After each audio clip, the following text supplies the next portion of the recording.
Hello दोस्तों, आपका स्वागत है मेरे चैनल कथा कथन में। आज मैं आपके लिए लेकर आई हूँ एक फ़ायज़ इफ्तिखार की लिखी एक छोटी सी बेहद असरदार कहानी, मन का मुसाफिर। तो चलिए सुनते हैं।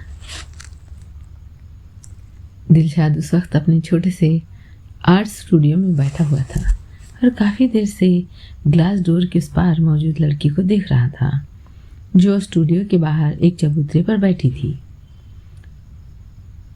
वो एक बीच के दर्जे का पेंटर और मूर्तिकार था।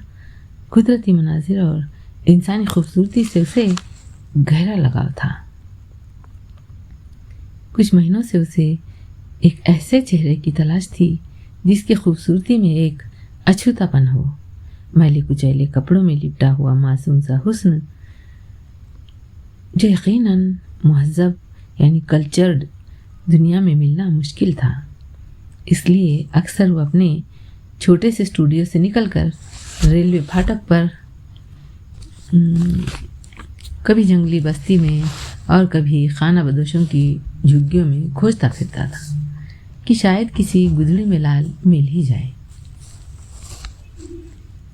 जिसे वो यूं कैनवस पर रंगों से निखारे कि आर्ट के चाहने वाले उसे छूने के लिए मचल जाएं। जैसे वो हुस्न तस्वीर में कैद नहीं बल्कि मुजस्सम उनके सामने हो, यानी वो खुद उनके सामने हो। और यही पेंटर की खासियत हैसियत से उसकी जीत होगी।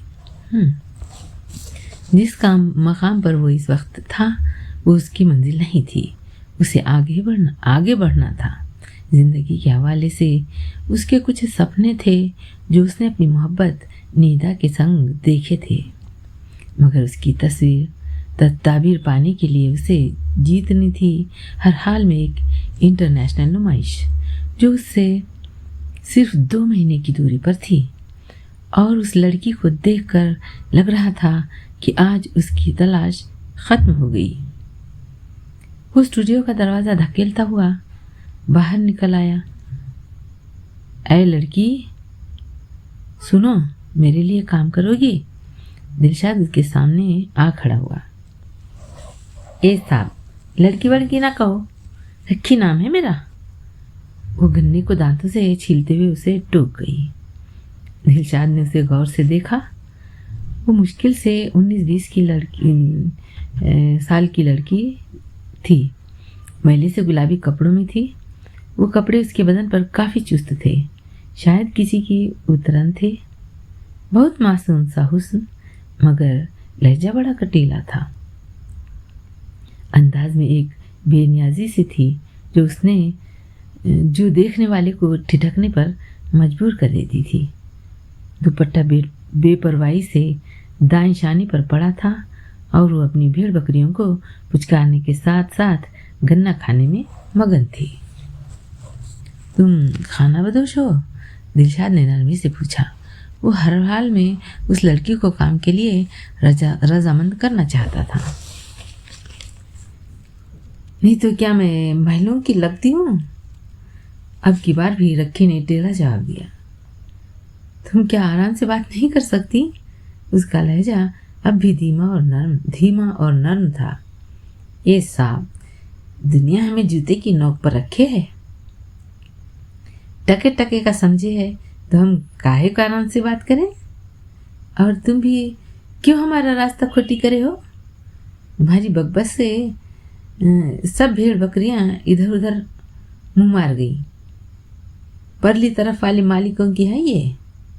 एक भी कम हुई तो अब्बा तो मेरा कीमा बना कर देगा। उसके लहजे में झल्लाहट थी। वो उठकर बकरियों के पीछे जाने लगी। रखी, रुको तो मेरी बात तो सुनो। दिलशाद उसके पीछे भागा। ये बताओ, प्लीज मेरे लिए काम करोगी? मैंने कहा ना साहब, मेरे टेम खोटी ना करो। रखी मोहब्बत में किसी का काम ना करे है। वो चलती जा रही थी और साथ साथ तेज तेज बोलती जा रही थी। मैं मुफ्त में कोई काम नहीं कराऊंगा, पैसा दूंगा। मेरा नाम दिलशाद है। जहाँ तुम बैठी हो वहीं मेरा स्टूडियो है। सब लोग मुझे जानते हैं। मुझे प्यार से चीकू कहते हैं। तुम भी मुझे प्यार से चीकू कह सकती हो। दिलशाद ने मुस्कुराते हुए कहा।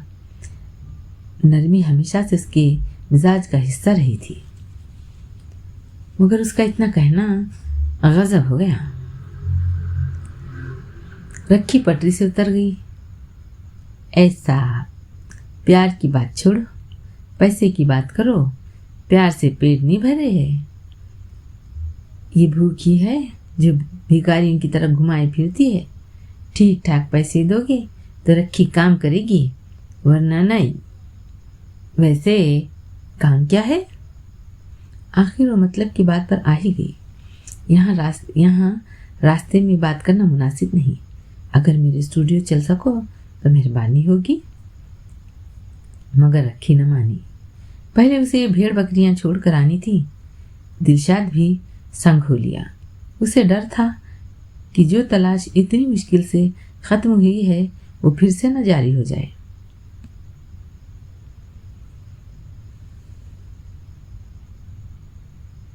देखो, मुझे 5 फोटो बनाने हैं, अलग अलग जगहों पर, अलग अलग अंदाज में।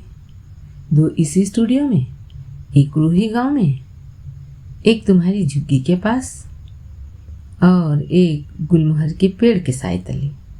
उन सब में जो एक बात होगी वो तुम हो, मगर हर बार एक नए पोज में, एक नए अंदाज में, क्योंकि मेरी थीम है हुस्न। दिलशाद एक जज्बे से बोलता चला गया। फिर उठकर कुछ पेंटिंग्स लेने चला गया ताकि रखी को बता सके कि कैसे पोज लेते हैं। मैं समझ गई चीकू उस्ताद कि मेरे को क्या करना है, मगर मुझे पैसा तो मिलेगा ना। अब देखो ना, इतना अपना वक्त तुम्हारे साथ खराब होगा तो कुछ तो फायदा होना ना मेरे को। उसकी सुई पैसे पर ही अटकी हुई थी। तुमने मेरी ज़बान पर एतबार नहीं रखी। फिक्र न करो, तुम्हें मुनासिब पैसा मिलेगा। दिलशाद ने उसे दोबारा भरोसा दिलाया। हाँ, वो तो ठीक है। इसके अलावा तुम्हें खाना भी मेरे को रोज़ खिलाना पड़ेगा। जब तक काम करवाओगे तब तक खिलाना होगा। और हाँ, ठंडी बोतल भी साथ में। रखी की फरमाइशों की लिस्ट जारी थी। और कोई शर्त है रखी तो भी बता दो। दिलशाद को थोड़ा झटका लगा, मगर क्या करता, अभी तो काम शुरू हुआ था, जबकि वक्त काफ़ी कम था उसके पास। शरद वरद क्या साहब, बस परसों इधर रेलवे फाटक के आगे वाले मैदान में है ना, एक मेला लगेगा। तो वो चीमू है ना, चीमू, वो जो घड़ी बजाती है, उसके साथ मेले में घूमने जाना है। बस तो कल 200-300 रुपए दे देना। लक्की जो स्टूल पर बैठी अपनी चोटी हिला रही थी, मज़े से अपनी एक और फरमाइश सुना दी। दिलशाद ने उसे गौर से देखा। वो जितनी मासूम नजर आती थी उतनी थी नहीं। गहरी सांस लेकर वो सिर्फ सर हिला सका। अगले दिन रखी सही वक्त पर स्टूडियो पहुंच गई और दिलशाद ने भी फुर्ती से काम शुरू कर दिया।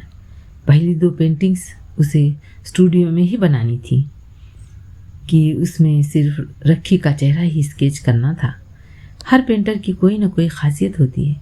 दिलशाद को भी पेन वर्क में महारत थी और इस वक्त वो रखी के चेहरे का साइड पोज पेन से बना रहा था। पेन वर्क की सबसे अहम शख्सियत ये होती है कि उसमें गलती की गुंजाइश नहीं होती।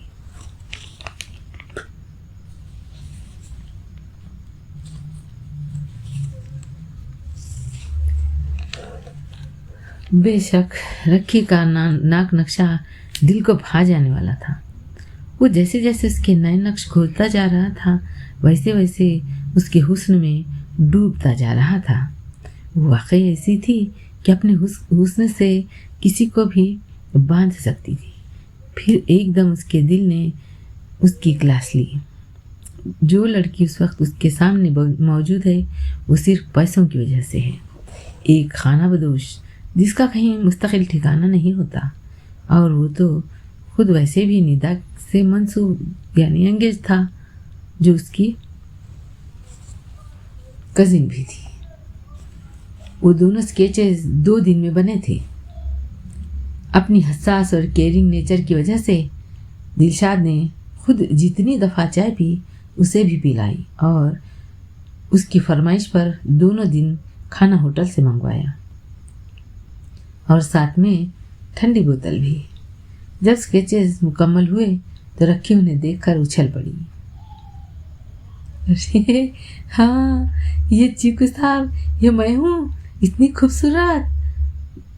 उस लम्हे उसके अंदर से ही वही 19 साल की लड़की निकलकर बाहर आ गई थी, जो कंटीले लहजे में कहीं छुपी हुई थी।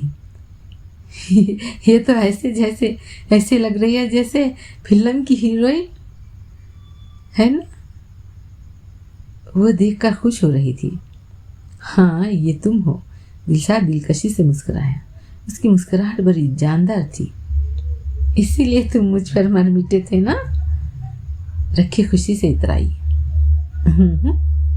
मर नहीं मिटा था, मुतासिर हुआ था। चलो, एक ही बात है, लाओ मेरे 300 रुपए दो, मुझे मेले में जाना है। वो अपने मतलब पर फौरन आ गई। एक बात नहीं रखी, दोनों में बहुत फर्क है, पर शायद तुम्हें समझ ना आए। बहरहाल ये लो अपने पैसे, और कल भी याद से आ जाना। दिलशाद ने से जताया तो वो सर हिलाती बाहर निकल गई। रखी, क्या मसला है? क्यों मुसलसल हिल रही हो? मेरी तवज्जो भटक रही है ना। जब 5वीं बार रखी ने पोज में तब्दीली की तो दिलशाद चिढ़ गया। आज वो गुलमहर के साए तले मौजूद थे। मंजर कुछ ऐसा था कि पीछे सूरज था, जिसके धूप को गुलमहर के साए ने थोड़ा सिमट दिया था, और उसकी छांव में रखी माथे पर हाथों का छज्जा बनाए इंतज़ार की कैफियत में खड़ी थी। पहले दिलशाद को उसे ये कैफियत समझाने में वक्त लगा था, और उसके बाद अब रखी का मुसलसल हिलना।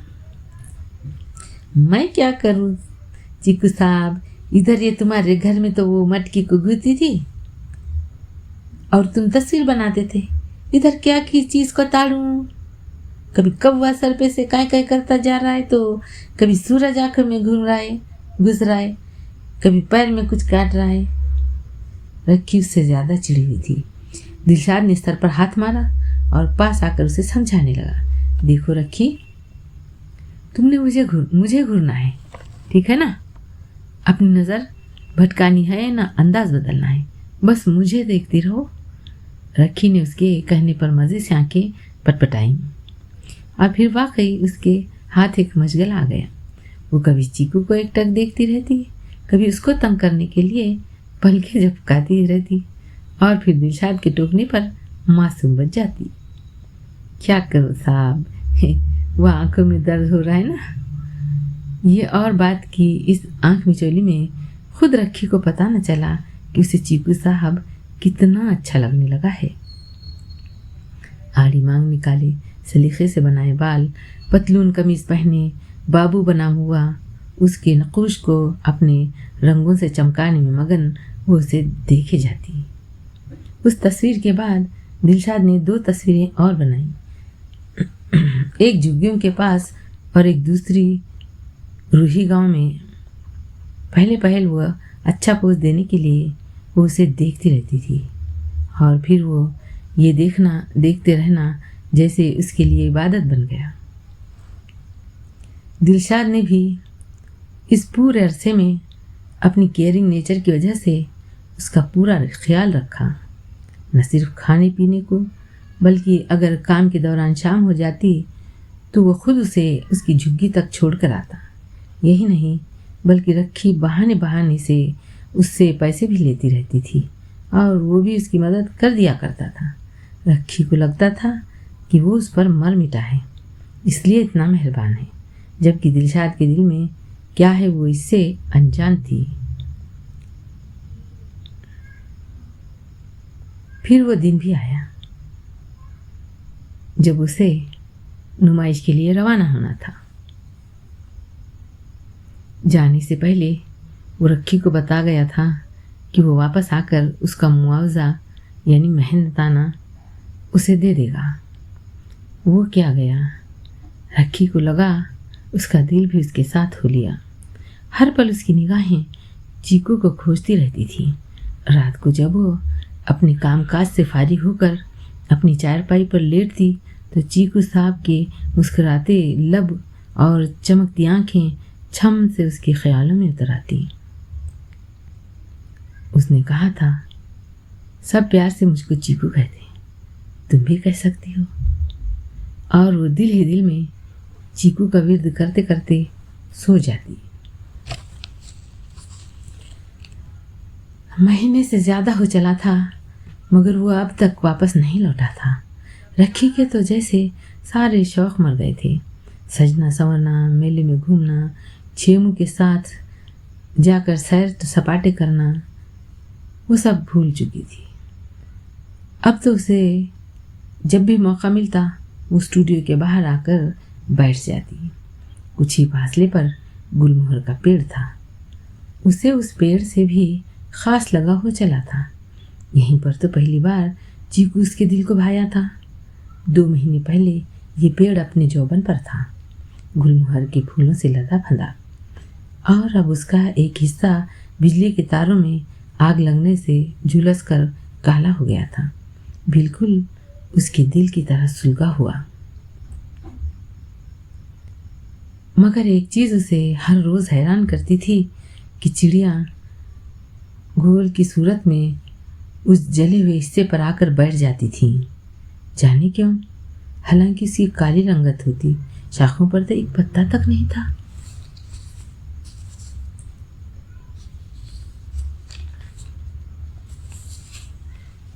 शायद मातम के लिए आती हैं, उसकी सोच यहीं तक आकर रुक जाती। मगर जब उस पर नन्ही नन्ही हरी कपोलें फूटी तो उस पर यह राज खुला कि वो मातम के लिए नहीं, दुआ के लिए जमा होती थी। कैसी बेखौफ मोहब्बत थी इन चिड़ियों की, बिना किसी से लेके। वो इतनी छोटी सी मखलूक ये बात जानती थी और वो ऐसी झल्ली कि हुनर अपने अंदर न जमा कर सकी। मगर वो भी क्या करती। जब से वो पैदा हुई थी तब से अब तक उसने ऐसे जज्बात महसूस ही कब किए थे। ख्याल रखना, प्यार मोहब्बत, तवज्जो क्या होती है वो जानती ही नहीं थी। उसके आसपास तो बस एक ही लफ्ज़ चकराता था, भूख। जहाँ से पेट भरता, जहाँ से 4 पैसे मिलते, ये खाना बदोश वहीं चल पड़ते, वहीं इनकी दुनिया बच जाती। इनके बच्चे भी वहीं पैदा होते और पलते।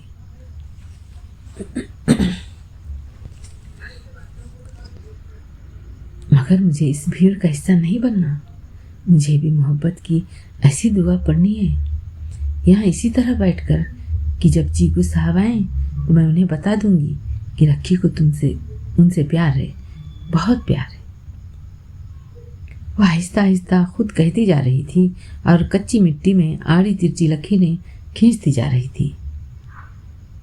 ऐ रखी, कहाँ घूमती फिरे है? कब से ढूंढ रहा हूँ। चल उधर जुग्गी के पास, वो पेंटर बाबू आया है तुमसे मिलने के वास्ते। रखी से छोटा अच्छू से तलाशता चला आया। वो गुलमोहर के तने से टेक लगाए बैठी थी, एकदम खड़ी हो गई। क्या चीकू साहब आए हैं? उसने अच्छू से तस्दीक भी ना चाही और जुग्गी की तरफ भागती हुई चली गई। और हाँफते हुए वहाँ जाकर मुझे बहुत खुशी हो रही है आपको यहाँ देखकर। मैं स्टूडियो के बाहर रोज़ आपकी राह तका करती थी, आप बहुत अच्छे लग रहे हैं। वो भागते हुए आई थी इसलिए उसकी सांस फूल रही थी। वो तकरीबन 1.5 महीने बाद उसके सामने था। आंखों की चमक कई गुना बढ़ चुकी थी और लबों पर वही जानदार मुस्कुराहट थी। मैं तो एकदम एवन, मगर तुम्हें क्या हुआ है? काफ़ी उदास लग रही हो। लगता है मेरे पीछे बहुत बीमार रही हो। काफ़ी बदली बदली सी लग रही हो। खैरियत तो है ना? दिलशाद वाकई हैरान था। रक्की के चेहरे पर जर्दियाँ घुली हुई थी और आंखों के नीचे हल्के। उसे अच्छी तरह याद था जब वो स्टूडियो के बाहर मिली थी तो उसके अंदाज में मुकाबिल के लिए एक दावत होती थी। जिस कपड़ों से बेनियाजी कटीले लहजे में बात करके सामने वाले को चौंकाती थी। पर अब जो सामने खड़ी थी ये तो कोई और ही रखी थी। पूरी आस्तीन की ढीली सी कमीज पहने, चुनरी को बार बार सर पर टिकाए रखने की कोशिश में हल्कान, जैसे कोई जोगन और उस पर आप कहना। मैं ठीक हूँ चीकू साहब, आप कहो, आपका काम हो गया? वो सिर्फ इतना ही कहकर मुस्कुरा दी। उसे खुशी थी कि दिलशाद आज भी उसकी फिक्र करता है। मुझे पता है तुम मेरे काम के बारे में क्यों पूछ रही हो। तुम्हें अपने पैसों की फिक्र है ना? दिलशाद शरारत से मुस्कुराया। तुम्हारे पैसे ही तो देने आया हूँ और अपने स्टूडियो से सामान उठाने। मैंने एक नया और बड़ा स्टूडियो लिया है, इसलिए अब वहाँ शिफ्ट हो रहा हूँ। रखी, मैं बहुत खुश हूँ।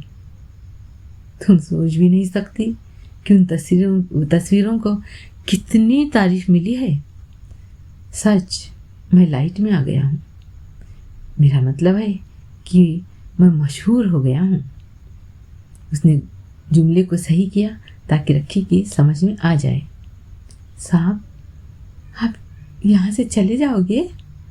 रखी को सारी बातों में बस इतना ही समझ आया था। हाँ रखी, जाना तो है। ये लो तुम्हारे पैसे, गिन लो, पूरे 20,000 हैं। उसने 2 गड्डियाँ रखी की तरफ बढ़ाई। उसे यकीन था कि रखी खुशी से चीख पड़ेगी। उसने तो सपने में भी इतने सारे पैसे ना देखे होंगे। मगर जो हुआ उस पर दिलशाद हक्का बक्का रहेगा। रखी ने हाथ मारकर दोनों गड्डियां नीचे गिरा दी थी। ऐसे न कहो साहब, ये मत कहो। रखी बेमौत मर जाएगी। वो तो मेरी पूजा थी। आपको टिकटिकी बांध कर देखते रहना, पूरी जिंदगी में यही तो मेरी इबादत थी। बाकी तो निरा खोट है सारा। मेरी इबादत को मेरे मुंह पर न मारो साहब, उसका मोल न लगाओ। रखी तड़प उठी। रखी, क्या हो गया है? होश में आओ। तुम भूल गई ये सारा कुछ तुमने पैसों के लिए किया था। तुमने तो खुद ही कहा था कि मुफ्त में तुम किसी के लिए कुछ नहीं करती। तुम्हारे नज़दीक पेट की भूख सबसे अहम है। ये पूरे 20,000 हैं। तुमने अब तक इतने ना कमाए होंगे। और खुद तुम्हारे माँ बाप, उन्हें भी तो इन पैसों का इंतज़ार था। इसीलिए तो उन्होंने तुम्हारी तस्वीरें बनाने की इजाज़त दी थी। याद करो, तुमने मुझे बताया था, है ना? वो एक एक बात उसे याद दिला रहा था। मुझे पैसा नहीं चाहिए साहब, वो चीख पड़ी। मुझे आपका प्यार चाहिए, आपका प्यार बस। ये रखी आप पर मर मिटी है साहब।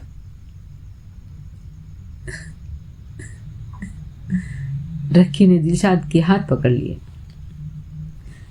उसके लहजे में बेहद खुशामद थी। दिलशाद के दिल को कुछ होने लगा था। वो अल्हड़ सी लड़की उसके लिए जोगले बैठी थी। उसने अपने हाथ रखी के हाथों से निकाले। तुम बहुत अच्छी हो रखी, मगर अफसोस तुम मेरी मंजिल नहीं हो। मैं अपनी कजिन से मोहब्बत करता हूँ। हमारी शादी होने वाली है। ये पैसे रख लो, तुम्हारे बहुत काम आएंगे। वो झुका और दोनों गड्डियाँ मिट्टी में से उठाकर तिपाई पर रख दी और झुग्गी से बाहर निकल आया। उसने जितनी कमिटमेंट की थी वो पूरी कर दी थी। अब उसके ज़िम्मे रखी का कुछ हक देना बाकी न था। रखी ज़मीन पर बैठ गई। उसकी आवाज़ में दर्द था। उसके मन का मुसाफिर उससे दूर होता जा रहा था। कुदरत ने अजीब तरीके से उस पर मोहब्बत का राज खोला था, मगर वो खाना बदोश भूल गई थी कि खाना बदोशों का कहीं मुस्तकिल डेरा नहीं होता, चाहे वो किसी का दर हो या किसी का दिल।